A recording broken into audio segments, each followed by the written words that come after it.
Segment of the show for today. The topic is slavery and gun violence in the South, and we're talking to Alana McLaughlin, and she's given us some information in reference to the presence of so many slaves in the South that it prompted many people among the slaveholding class to seek out methods whereby they might be able to control this slave population. I think you've given us some information in reference to two slave insurrections that created this kind of fear and the need for safety in the South. And let's talk about it from that perspective. Now, in the first segment, I talked about the Stoner Rebellion, which was the deadliest rebellion. And then I talked about the Nat Turner Slave Rebellion. Now, let's go deeper into the whole Nat Turner Slave Rebellion. The Nat Turner Slave Rebellion, also known as the Southampton Insurrection, was a slave rebellion that took place in Southampton County, Virginia, during August of 1831. Led by Nat Turner, rebel slaves killed anywhere from 55 to 65 Caucasians, slave owners, the highest number of fatalities caused by any slave uprising in the South. The rebellion was put down within a few days, but Turner survived in hiding for over 2 months afterwards. In the aftermath, there was widespread fear, and white militias organized in retaliation against the slaves. The state executed 56 slaves accused of being part of the rebellion. In the frenzy, many innocent enslaved people were punished. At least 100 blacks and possibly up to 200 were killed by militias and mobs. Across the South, state legislators passed new laws prohibiting education of slaves and free blacks, restricting right of assembly and other civil rights for free blacks, and requiring white ministers to be present at all black worship services. And so go on and explain that. Now, what does that mean to you, all of that? Now, at the end of it, it says that white ministers had to be present at black worship services. Now, that was included because Nat Turner used to hold little group prayer meetings, like Bible studies, which we call it today, where he would talk about how he was like the Lord was talking to him, and the Lord would tell him that he needed to do something to slave owners to get back at them for slavery. And now Caucasian ministers have to be present there so they can report back to slave owners to be like, so there won't be another Nat Turner, there won't be another Southampton insurrection again.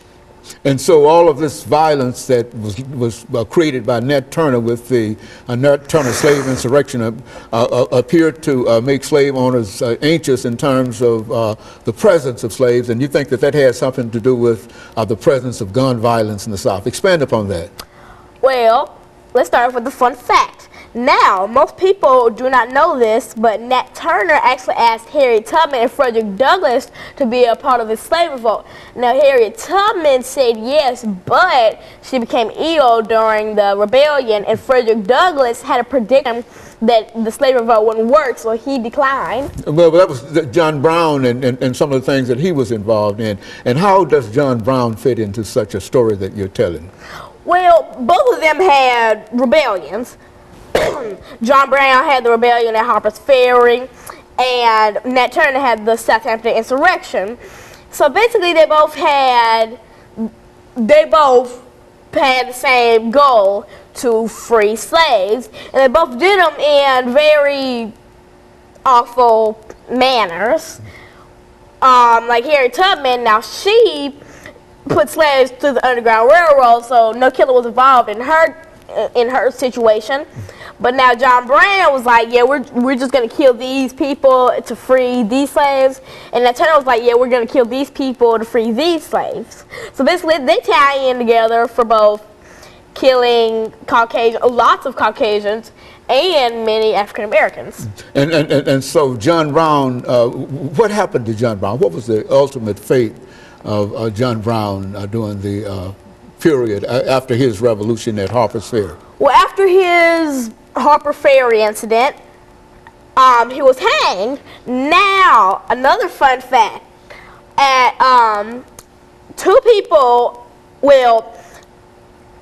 over 2,000 Confederates were present during his execution, but there were a few a few blocks away.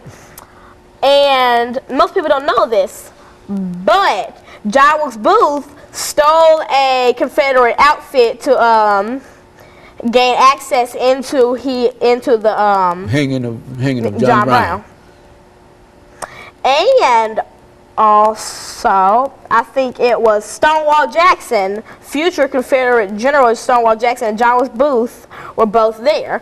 Now, John Wilkes Booth, most people know him as the man who assassinated Abraham Lincoln.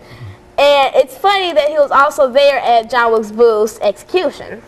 At John Brown's execution, you're John saying. Brown, I mean. Execution, you're saying. Very good. And so this, what this indicates is that this whole violence associated with the individuals that you've indicated made many people in the southern parts of the United States, as well as all other parts, conscious of the possibilities of these uprisings, and the possibilities of these uprisings made them create various kinds of laws in which to control. What happened to Nat Turner once he was captured? Well, once Nat Turner was captured, he was also hung, and along with over 100 blacks, he was hung because of this of the because revolution. Of his and so revolt. this created, what you're saying is that this created a real tension throughout the southern parts of the United States in reference to violence and in reference to trying to protect themselves against slavery. So would you say that slavery caused a lot of gun violence in the southern parts of the United States? Well, gun violence was gun violence back then. I mean, Nat Turner did what he wanted to do. John Brown did what he wanted to do. But it was their choice. Now, it wasn't, well, most gun violence in the South back then was because of slavery.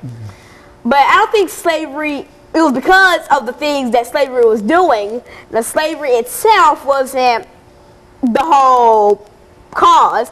It was the thing that was happening during slavery. Like, the way slave owners treated slaves was the reason that they wanted to do with their insurrections. Against the insurrection and so basically, slavery itself, no, but the things that happened during slavery, yes. Okay, very good. And of course, we'll be back with our audience following this very, very short commercial break.